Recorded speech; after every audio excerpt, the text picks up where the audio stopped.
Welcome to my library, dear guest. My name is Ko, and I will be your storyteller.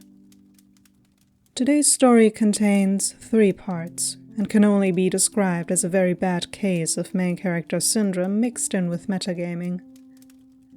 I had quite a lot of fun reading this one, so I hope you will enjoy. The Life and Times of Statblock Man, Volume 1, The Rise of Statblock Man, by the author, Mad Academic. Friends, gather round and I shall tell you the tale of Statblock Man.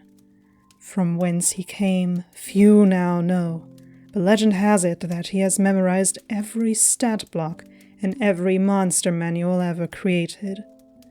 His actions are relatively tame compared to the tales of woe found here, but even so he finds himself in this den of horror and madness. But first, let us introduce those who stalwartly stood witness to these events. DM, me, myself, and I, your humble narrator. Fighter, a player who had more patience than they had right to, but was quite vocal of their dislike toward the subject of our story. Barbarian, a quiet fellow who suffered in silence. Artificer, a penchant for forgiveness and tolerance, though did speak out against Statblock Man. Sorcerer, the friend of Fighter and someone who also actively disliked Statblock Man. Statblock Man, the legend himself, a man of metagaming prowess few have seen and someone eager to bask in the spotlight for all to witness their greatness. He also played an Aasimar warlock/cleric. Humble beginnings. Many moons ago, I first met Statblock Man while looking for a game in which I could play.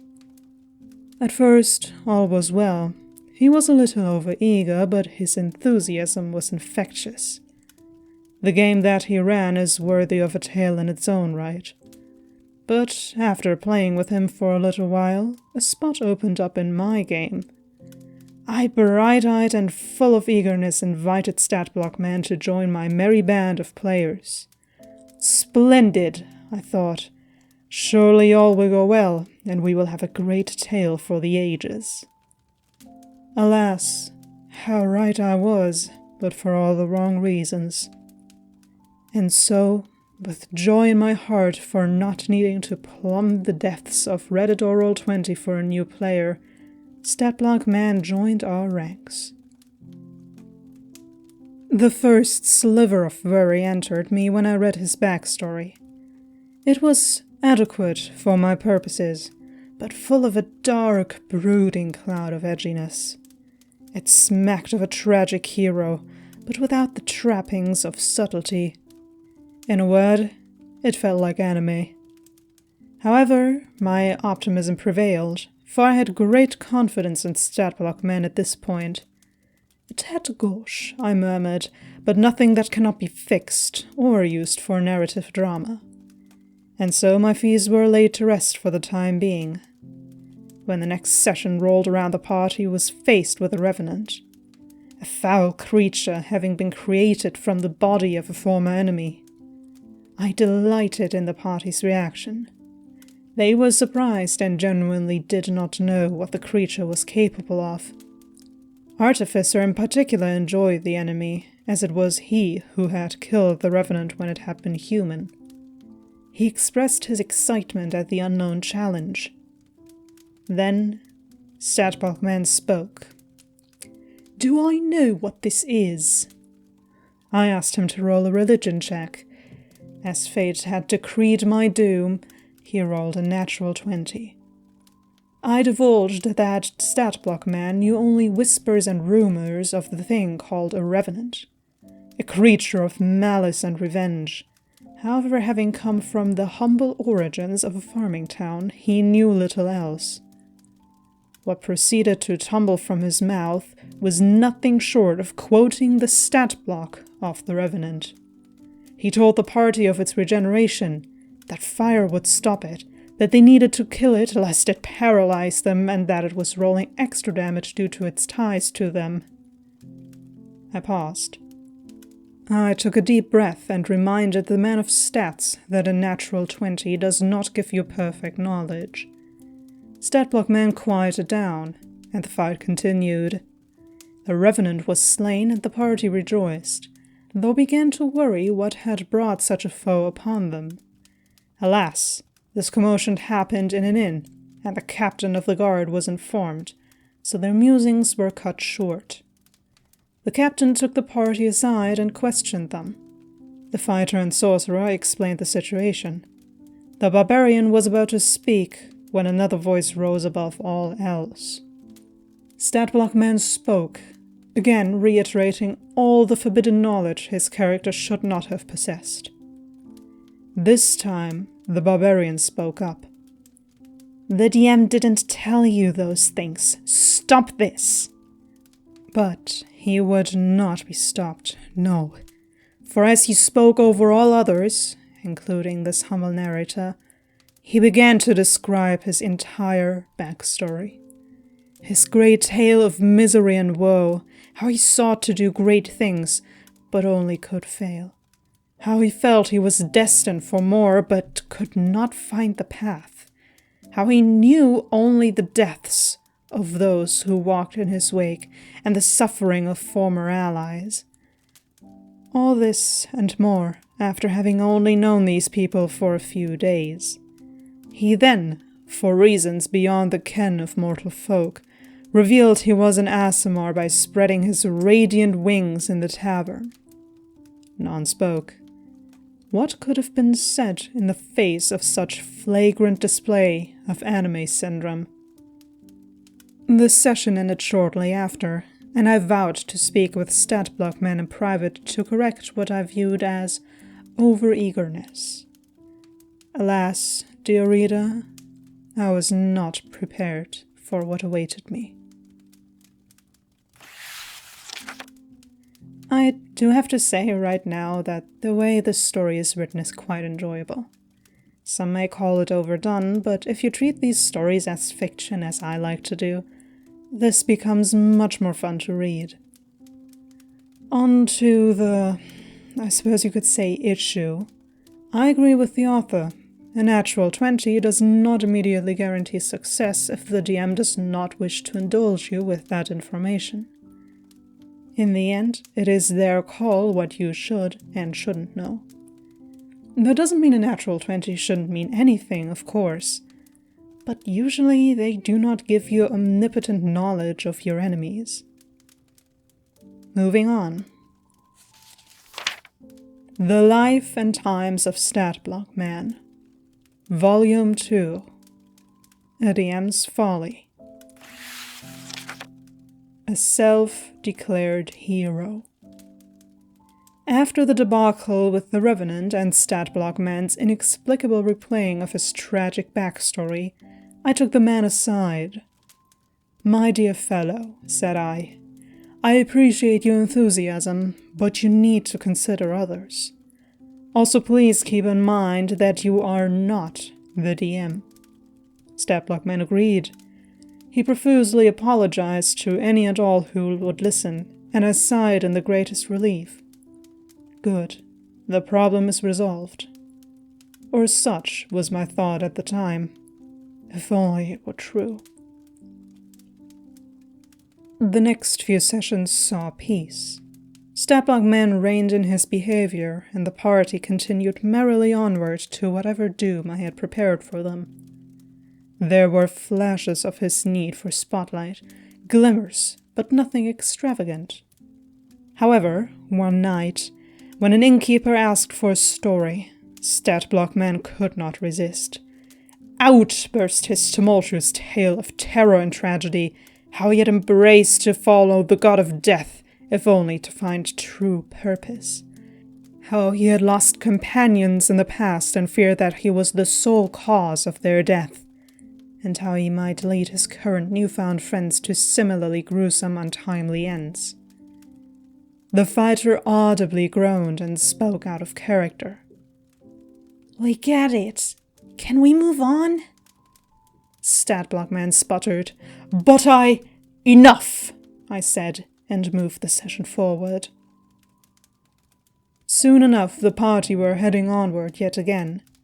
However, they were beset by their old foe, the Revenant.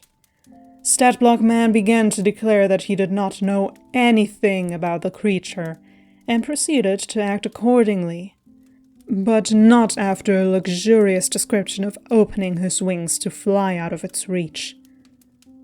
During the fight, the players came into disagreement over a rule. I mulled over the problem and was beginning to declare my judgment when Statblockman spoke. "Well, I would know what I would do," said he, most smugly. The sorcerer and fighter cried out in a single voice, "We know! But if only there were someone who made rulings when there was a disagreement, like the DM you just spoke over." He was caught off guard. I sighed, declared my ruling, and moved on. The fight continued, but the dice declared a dismaying defeat should luck not be found. However, a hero was found in Statblockman as he charged the fell Revenant and used Inflict Wounds. A wonderfully powerful spell. Indeed, one he had been bragging about for weeks, one that he was most eager to try if merely given the chance. How it would be so powerful were he to roll a natural 20.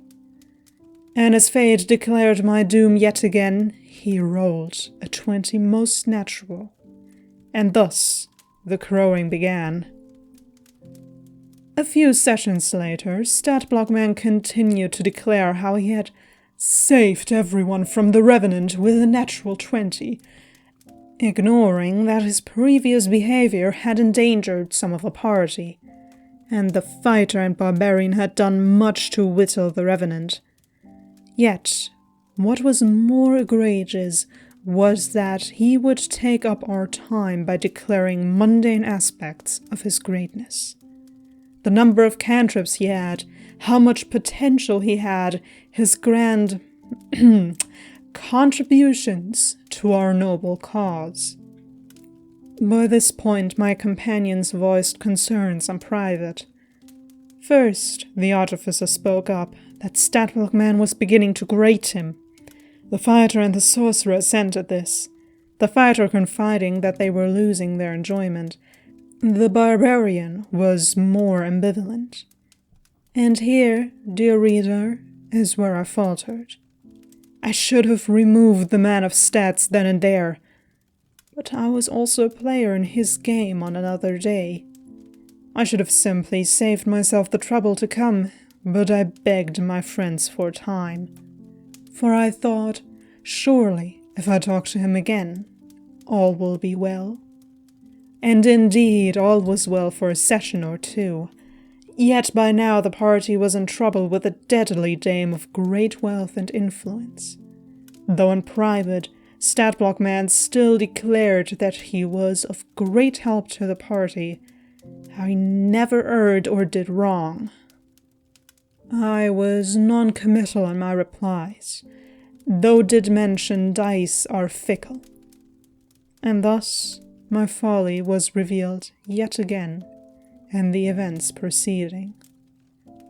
The party encountered a Dybbuk, a demon that uses corpses as puppets. The party had embroiled themselves in a fight with a creature that I was certain none had seen, for I had scoured the tomes looking to stump Statblockman. However, he saw right through my cleverness and once more declared the creature's stats for all to hear. "Ah! We must kill this thing, for it will find a new host soon. It is a foul demon," he declared, asking for no knowledge check to my utter surprise.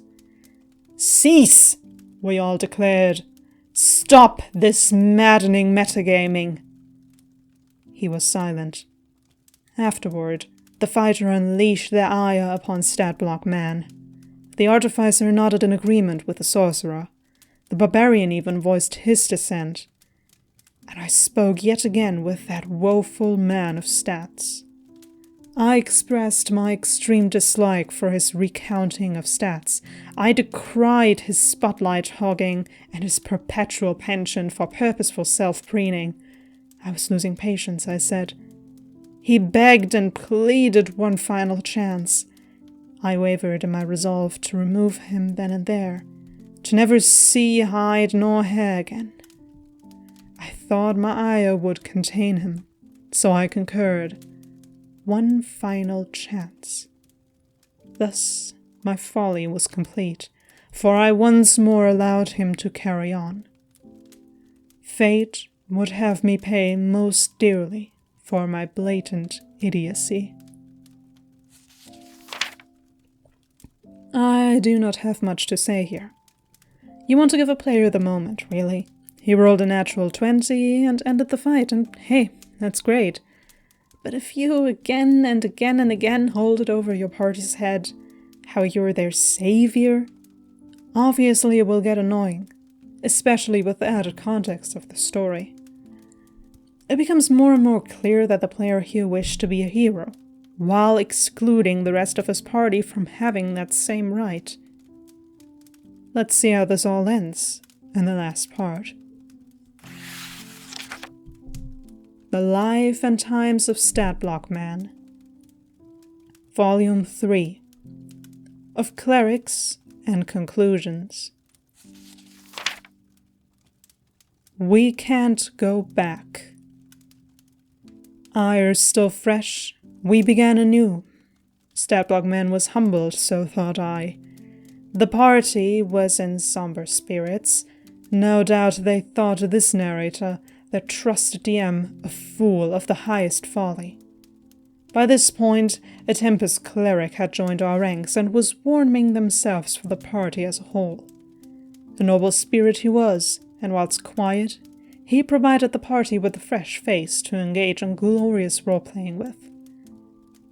Never to be outdone, Statblock Man once more regaled us with his troublesome tragic telling of terribleness. What arose next are what some may call shenanigans. While I have nothing against such endeavors, it was at a time most critical. For you see, the fighter had picked up a sword most foul, a cursed weapon that was draining away their very self. They had planned to leave the city via ship, but the ship's master was on a schedule. So they did what they all fear most, split the party. Statblock Man, fighter, artificer, and cleric went to a restricted part of the city. Barbarian and sorcerer stayed with the ship, begging for time. As I mentioned last, the party had fallen ill of a notably nefarious noble. Yet, for some reason, unbeknownst to any to this day, to pass into the restricted area, while knowing that many guards were corrupt and in the pay of said noble, Statblock Man puffed out his chest and said, "Worry not, friends, for I know what to do." His solution was to impersonate the captain of the guard, belonging to that same nefarious noble. It seemed as if fate was turning, for the dice decreed a dismal failure for that wretched man of stats. His reaction was to flee the guard. Up he flew, but like Icarus, he flew too high. Thwack, thwack sang the crossbows as they shot him from the sky, and so Statblock Man fled to the docks. The guard gave a merry chase and took the fighter, artificer, and cleric into custody. The artificer used their quick wits to talk their way through, despite all odds, and were instead escorted to the temple. As payment for releasing the dear fighter from their curse, the temple priest asked the party to cleanse a close-by island of foul undead, and so they did, but not without Statblock Man crowing how amazing his daring escape from the city guard was. By this point naught could be said, for he would be ceaseless in discharging his wounds, Wrapped in falsehood and self-aggrandizement, he babbled, oblivious to all.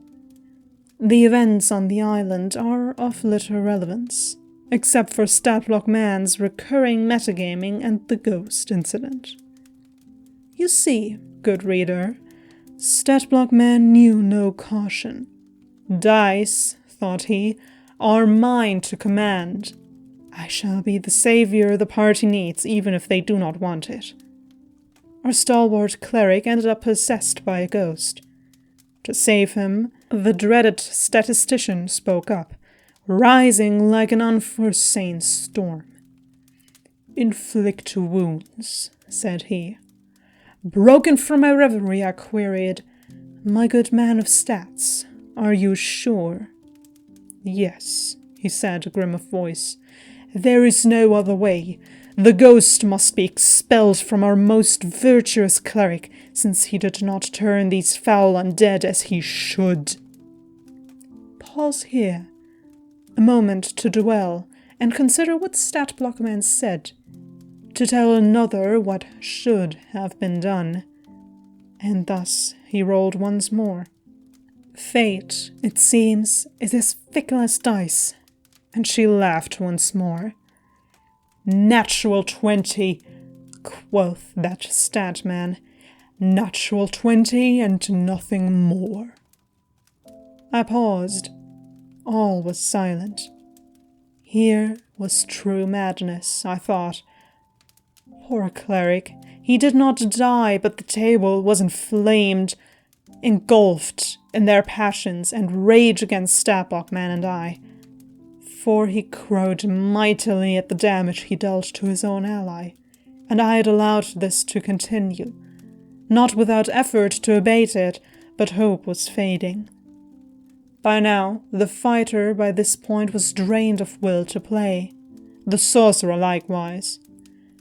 And were this where our tale concluded, I would have left knowing all my failures were mine to bear. But 'tis not. By the gods, there's more. Recall, fair audience, that the party had fallen afoul of a deceitful dame. A lady most wicked and powerful invited them to dinner, after the events on the island. None assented, for they felt a snare encircling them. The lady's guard insisted, their captain most vehemently, but no steel was drawn. No weapons clashed. Until Statblock Man, who believed himself above consequences, attacked, shedding blood. His hubris sent him down in the first round, for he could not metagame against the guard captain, for this fell fellow was of my own design. Still, Statblock Man considered himself justified in his actions, crowing that he would win through despite his setback. The party was forced to shed blood, and the city guard was called. Statblock Man was shocked when they were arrested. He grew grim, his crowing subsided. The rest of the members could only offer him resentment. The fighter spoke out. "Look what you've brought! You've fucked us!" Statblock Man for once had no defense for what he had done. But no apology passed his lips. No word of sorrow was uttered. He maintained that he was right, and there was nothing else to be done. But he spoke those dreaded words. "It's what my character would have done." The party was subsequently exiled from the city for many years, the barbarian and the artificer speaking most eloquently in the party's defense, but the damage was done. Valuable time and effort lost due to Statblock Man's hubris in ignoring consequence. Out of game, my friends were enraged. "Too much, too long," they cried. "This dreaded statistician must be exiled." And I concurred. I pronounced his doom to them all, one by one, most fittingly to him last. His desire for the forefront had cost him dearly. He offered no defense. For all his verbosity, he offered no last effort, and he faded silently, and his shade, 'Tis done, I thought. Farewell, Statman. Farewell, monstrous metagamer. You who'd quoth, "'Tis CR4." Farewell, I say. May you darken my game nevermore. Epilogue. Resilient reader, this concludes my tale. Here, inscribed in digital ink, are the life and times of Statlock Man. I know not what became of him. He is out there somewhere, they say, haunting the pages of the web. He waits, I fear, to burden some other soul with his eldritch truths. But he is gone. The party has moved on to many new adventures. The game still lives. We're better for it, and look back at this sordid tale with laughter and light in our eyes. The tale is told, my work is done. Thankfully, this narrator has been spared the horrors most others have endured. I fear my prose has put off some, but to you who have endured, there is still the tale of Statlock Man's campaign in which I partook. There is also a retelling I could do, but, humble reader, I leave that to you. And we end this story with a good old, "It is what my character would do." I must say I am not surprised to hear that. The author themselves have taken note that they should have banned Statlock Man earlier, and have allowed this to continue further than necessary, even though there was this other reason of them being part of Statlock Man's campaign, which... oh, I believe that must be quite a story on its own. I am, however, glad to hear that their game is apparently still continuing without him, and I sincerely hope that they have their fun, and that, mayhaps, Statlock Man can look back and reflect on his mistakes. That was it for today's story. I hope you enjoyed your stay and that I will see you again soon, for there are always more stories to be shared.